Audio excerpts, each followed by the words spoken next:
This evening we begin a series of sermons on 1 Peter. The title of the series is The Church in Exile. We might think that that title would apply to a study of the early church or to the church today in some far-off land that is hostile to Christianity. Exile calls to mind those who are away from home or those who don't fit into the world around them. In a country where Christianity is popular, surely Christians are not exiles. In our lifetime, we have seen changes in our culture that are causing us to be exiles in our own country. Way back in the last century when I was attending school, things were different than they were when my children attended school. There were very few school activities on Wednesday evenings. That's because many students went to midweek services. My biology teacher in the 9th grade discussed evolution, but did so with a bit of caution because students questioned him about it very strongly. They even challenged him. James Thompson observed, "When Christian views are reinforced on every hand, it is no challenge to be a Christian. One can live the Christian life under these circumstances and never encounter the tough choices that face one whose Christianity makes him a stranger and an exile." 1 Peter addresses the situations of Christians who are exiles. This evening we consider specifically the question, are we a religious or secular people? Some years ago, Justice William O. Douglas wrote about America. And he said, "We are a religious people." Well, there's much evidence in our history and even in more recent situations that religion is very important, Christianity in particular. Alexis de Tocqueville visited America in the early 1800s. He noted that religion was the foremost of the political institutions of America. American presidents throughout our history have spoken in religious terms that amaze people in other countries. In 1954, President Dwight Eisenhower said, "Our government makes no sense unless it is founded on a deeply felt religious faith." Most public officials at the time probably agreed. Compared to other Western nations, Americans are still a religious people. This is evident in church attendance. Now, church attendance is not what it used to be in our own country. But compared to some other countries, especially the Western countries, it's still very strong. When Debbie and I traveled to Germany, we quickly became aware that many churches were tourist attractions. They were beautiful, old, ornate buildings, and they were open for tourists. Now, I think some people did assemble and worship there as well. In fact, there was one church that we could not visit because it was the Easter weekend and there were actually going to be some people there to worship. We noticed that in villages there was usually one church building. It was a very old church building, a very beautiful church building from the outside, with steeple and all. But it didn't get a lot of use, at least not for worship on a regular basis. Many were only in the church building when they were hatched, matched, and dispatched. In other words, they were in the church building when they were christened, when they got married, and when they had a funeral. In our own nation, in our own culture, we see changes. The attitudes toward Christianity are changing. We've seen that in public education. It was in the 1960s that prayer and Bible reading were removed from the school day.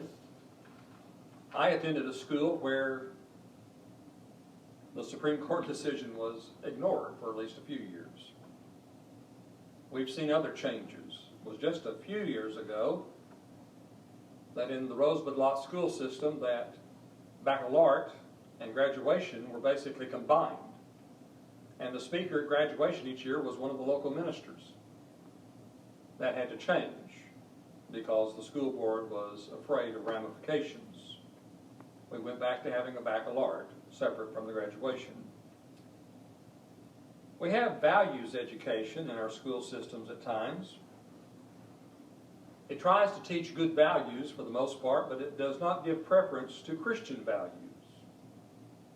And if you don't have a basis for your values, why should students accept what you say? Sex education, marriage, and family life are taught, but they do not include the important religious values that are involved in shaping a person's life. An analysis of school textbooks pointed out that elementary American history text gave the impression that religion virtually ceased to exist after the Puritans. Abolitionists were mentioned, but their religious motives were not. We have certainly seen great changes in entertainment. Debbie and I, most of the time, watch MeTV. We enjoy the shows that have the lack of profanity and sexual immorality. Christian morality is often assaulted on recent television programs. Now, the change in entertainment influences viewers, yes. But the decline in morality in entertainment would not exist if viewers did not accept and even demand it. You don't tend to do what you don't have a market for. Now, we have been known as a Christian nation. There is some indication that we have become a post-Christian nation. Well, how do we live faithfully in a world where the Christian faith is no longer part of the culture? Now, everyone in the office or in the neighborhood shares our values. We can be Christians and still be conformed to the world around us. But when Christians become such a minority group that their behavior appears odd or even absurd, they face a severe test. Well, Christians have certainly become a minority group in our own country. We are discovering the challenge of being Christians when it is not popular to be Christians. We need to remember that early Christians did not come into existence in the midst of public favor. It did not grow because it was popular and easily accepted by society. When the church began, there was immediate opposition from the Jews. But before long, the Roman government realized, okay, this new thing that's called the way, that's called the church, this is different than just a sect of the Jewish religion. And the Romans began to persecute Christianity as well. Christians were different. They only worshiped one God. They had moral standards that were far superior and certainly did not agree with the society around them. It is to these early Christians, this minority group, that 1 Peter is addressed.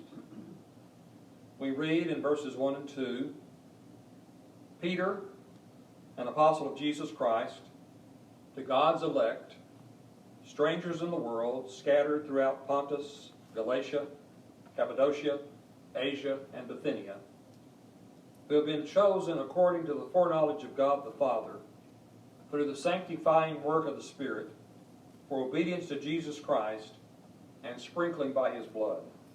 Grace and peace be yours in abundance. Here in these few opening words, Peter, of course, identifies himself, which the writer of a good Greek letter would do. He identifies himself as an apostle of Jesus Christ.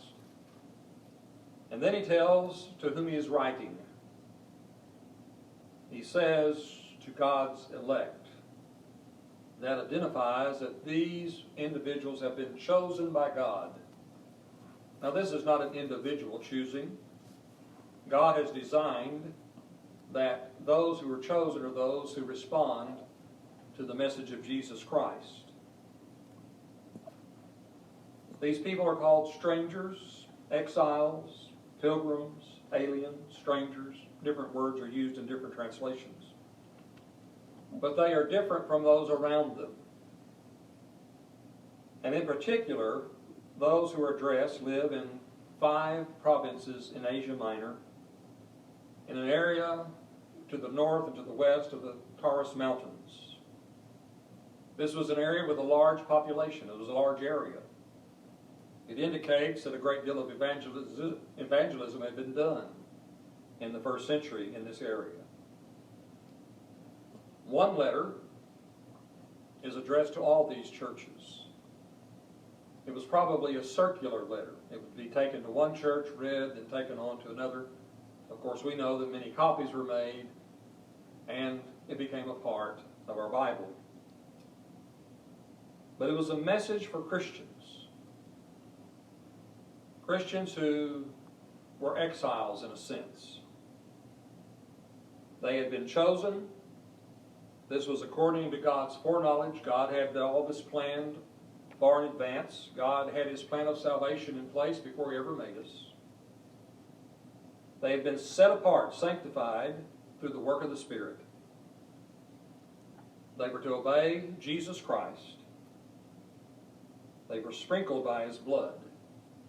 That's not referring to the mode of baptism. It is saying that it is the blood of Jesus Christ, the death of Jesus Christ, that makes possible our forgiveness, our salvation.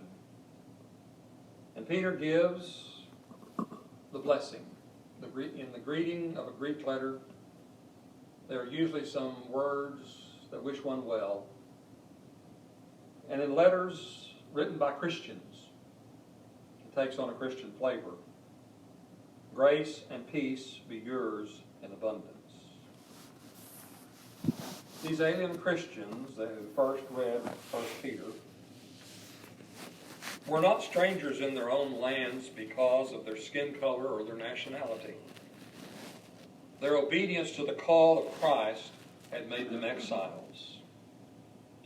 Unlike those who are exiles because of their ethnic backgrounds, these Christians could have ceased being exiles simply by blending in with the larger population. But they were different. When I was growing up, being a Christian, was not so different from a lot of the kids around me because they also went to church. As we got older, some of the kids picked up some words they shouldn't use, and some got into some behavior they shouldn't do. But there was a whole lot of the practice of Christianity, at least in the broad sense. Really, the folks who stood out among religious folk were those in very different religious groups. Growing up, I didn't know any Mormons, but I encountered, when I was in about the 8th grade, I think a 7th grade boy, who was a Jehovah's Witness. And he stuck out. He was different because of his practice. In the first century, if you were a Christian, you stuck out. You were different from everybody around you. Folks around you worshipped idols. The folks around you practiced immorality in the worship of those idols. And so you came across as rather strange. In the 2nd century, in the Epistle to Diognetus, we have a description about the Christians of that day. For Christians cannot be distinguished from the rest of the human race by country or language or customs. They do not live in cities of their own. They do not use a peculiar form of speech. They do not follow an eccentric manner of life. This doctrine of theirs has not been discovered by the ingenuity or deep thought of inquisitive men, nor do they put forward a merely human teaching as some people do. Yet, although they live in Greek and barbarian cities alike, as each man's lot has been cast, and follow the customs of the country in clothing and food and other matters of daily living, at the same time they give proof of the remarkable and admittedly extraordinary constitution of their own commonwealth. They live in their own countries, but only as aliens. The writer went on to demonstrate that these Christians were aliens in their own land, and he demonstrates why. And he focuses on their morality. It was different than that of their neighbors. To worship idols, you really didn't have to be very moral. Immorality was even a part of the religion. In the first century world, the father had control of his family. If a child was born and he didn't want it, he could dispose of it. Does that remind you of anything today? Being a first century Christian and being a 21st century Christian are very similar. But these Christians in the early years certainly discovered quite quickly it was costly to be a Christian. Undoubtedly, the readers of 1 Peter were exiles because of their new moral commitments. They were a minority group. But even though they were a minority group, they were part of a worldwide community. Occasionally, when we gather for worship on Sunday morning, I am mindful of the fact that there are Christians around the world worshiping.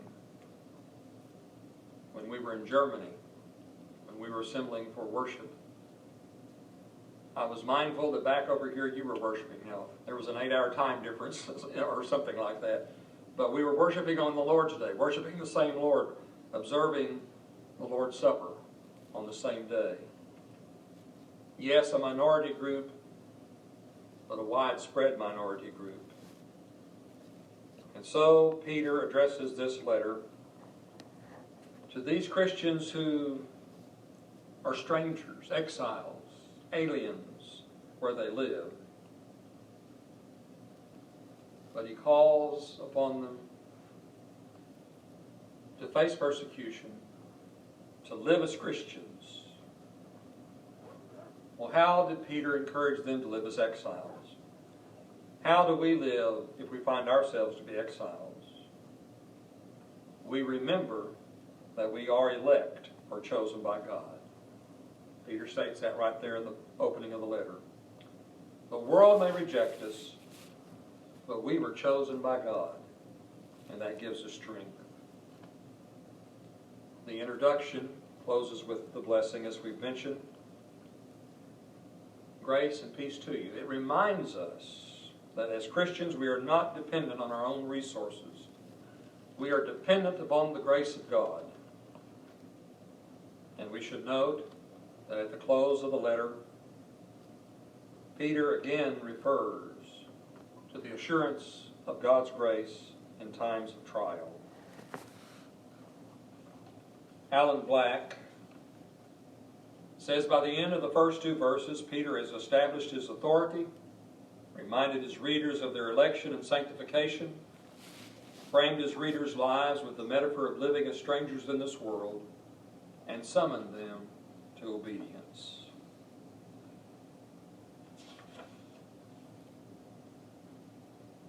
It was during Easter week of 1945. Dietrich Bonhoeffer was a prisoner, and he led his fellow prisoners in worship at the prison camp at Schonberg. He had been a constant source of encouragement. And on that day, he read from 1 Peter chapter 1, verse 3. Blessed be the God and Father of our Lord Jesus Christ. By his great mercy we have been born anew to a living hope through the resurrection of Jesus Christ from the dead. After Bonhoeffer had spoken for a few minutes on the meaning of those ancient words for their situation, The prison doors opened, and two sinister men entered the cell and said, "Prisoner Bonhoeffer, get ready to come with us." And everyone knew what those words meant. Bonhoeffer went to his execution on the cold day of April 9th, 1945. But he had found special meaning to 1 Peter in his own situation. 1 Peter speaks to us as well. We are 21st century, first century Christians. Our situation is more and more similar to that of the first century.